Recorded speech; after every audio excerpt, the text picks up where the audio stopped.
वित्तीय प्रबंध के कार्य में हम देखते हैं प्रशासनिक कार्य, एडमिनिस्ट्रेटिव फंक्शन। वित्तीय प्रबंध का कार्य नई एवं पुरानी परियोजनाओं एवं वित्तीय लागत पर पुनर्विचार करना है। इस प्रकार वित्त की व्यवस्था के साथ साथ वित्तीय प्रबंध प्रत्यक्ष रूप से माल के उत्पादन, विपणन, अन्य कार्यों से भी संबंध रखता है।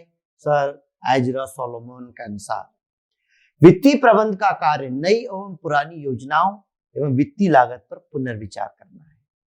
व्यापार को चलाने के लिए जो प्रशासनिक संस्था होती है, उच्च स्तरीय संस्था होती है, वो इस बात पर विचार करती है कि वित्तीय प्रबंध का जो कार्य होता है, नई और पुरानी योजनाओं को देखना और उनके ऊपर जो खर्च आ रहा है उस पर नियंत्रण करना, कि कितना खर्च आ रहा है उन पर विचार विमर्श करके और उत्पादन एवं उसका प्रबंध करना होता है। इसमें पहला कार्य किया जाता है वित्तीय नियोजन। प्रशासनिक कार्य के अंतर्गत यह वित्तीय प्रबंध का सबसे महत्वपूर्ण कार्य। व्यवसाय की प्रकृति के आधार पर वित्तीय प्रबंधक वित्त का नियोजन करता है। इसके अंतर्गत रोकड़ अंतर्वाह और रोकड़ बहिर्वाह में समन्वय स्थापित किया जाता है। वित्तीय नियोजन मतलब यह देखा जाता है कि व्यापार में वित्त की प्रकृति क्या है, किस प्रकार से पैसा हमारे बिजनेस में आता है, इसका इनफ्लो और आउटफ्लो क्या है।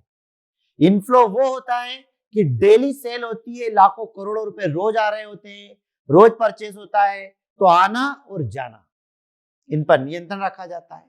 पर इसके अलावा भी देखा जाता है कि जरूरी नहीं है कि व्यापारिक संस्था रोज ही विक्रय कर रही होती है। कोई इस प्रकार का उत्पादन होता है जो डेली नहीं बिक पाता है या कंटिन्यूशन में नहीं बिक पाता है, तो इसके पश्चात भी ये देखना पड़ता है कि वित्त किस प्रकार व्यापार में आता है और जाने का क्या साधन है। आने और जाने के साधन को वित्तीय नियोजन कहते हैं। दूसरा, वित्त जब आता है तो उस साधन को इनफ्लो कहा जाता है और आने के साधन क्या है, माल की बिक्री है, कहीं से पैसे उधार ले रहे हैं, कोई संपत्ति बेच रहे हैं, इस प्रकार से पैसा आता है जिसे इनफ्लो कहा जाता है। और आउटफ्लो मतलब पैसे का जाना, माल खरीदना, किसी का पेमेंट करना, दायित्व का पेमेंट करना। इस प्रकार इनफ्लो एंड आउटफ्लो का हमें पहले से ही प्लानिंग करना पड़ती है। वित्तीय पूर्वानुमान, वित्तीय प्रबंध व्यवसाय की आवश्यकता के अनुरूप वित्त का पूर्वानुमान लगाता है। वित्तीय पूर्वानुमान के द्वारा अति पूंजीकरण, अल्प पूंजीकरण की स्थिति को रखा जाता है ताकि विनियोजित पूंजी पर उचित आय की प्राप्ति हो सके। वित्तीय पूर्व अनुमान लगाना, इसमें अति पूंजीकरण और अल्प पूंजीकरण की बात है। ये हमने पहले भी आपको बताया है कि व्यापार में जब आवश्यकता से अधिक पूंजी लगा दी जाए तो अति पूंजीकरण, और आवश्यकता से कम पूंजी हो तो अल्प पूंजीकरण। अति पूंजीकरण से लाभार्जन क्षमता कम होती है, पैसे का कोई उत्पादन नहीं होता, उत्पादन नहीं मतलब कुछ भी रिटर्न नहीं आता, और अल्पकालीन में आप साधन नहीं जुटा पाते, साधन नहीं खरीद पाते, परिणाम स्वरूप व्यापार चल नहीं पाता है। अतः व्यापार में न तो आवश्यकता से कम पूंजी होना चाहिए और न आवश्यकता से ज्यादा, इसका अनुमान लगाया जाता है। वित्तीय नियंत्रण, वित्तीय प्रबंधक बजटरी नियंत्रण एवं लागत नियंत्रण के द्वारा उपक्रम में वित्तीय नियंत्रण कर सकता है। वित्तीय प्रबंधक प्रत्येक विभाग के द्वारा किए जाने वाले व्यय पर नियंत्रण रखता है। फाइनेंशियल कंट्रोल, फाइनेंशियल कंट्रोल के लिए बजट बनाया जाता है।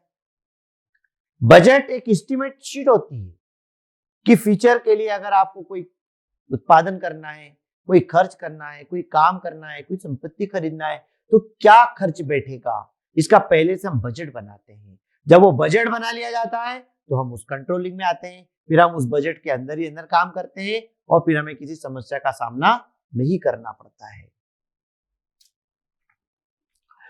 वित्त एकत्रित करना, वित्तीय प्रबंध के द्वारा यह निर्णय लिया जाता है कि व्यवसाय के लिए वित्त कहां से लिया जाए।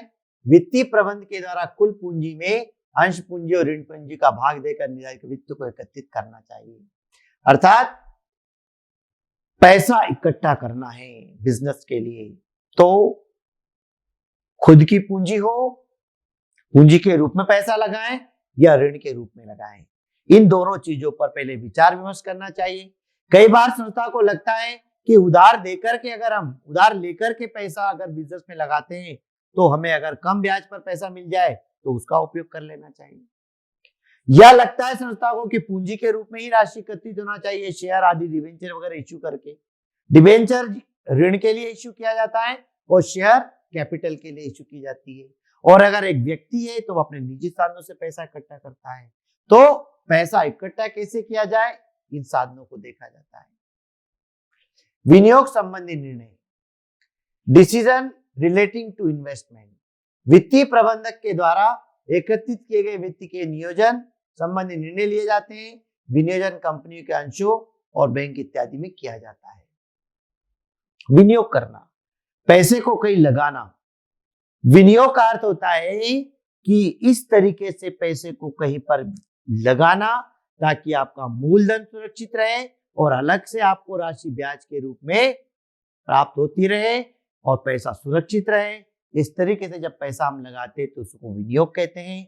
और इस योजना के अंतर्गत यही किया जाता है कि जो लाभ हमारा हो रहा है उसका सही जगह विनियोग किया जाए ताकि हमें उसका रिटर्न अच्छा मिले।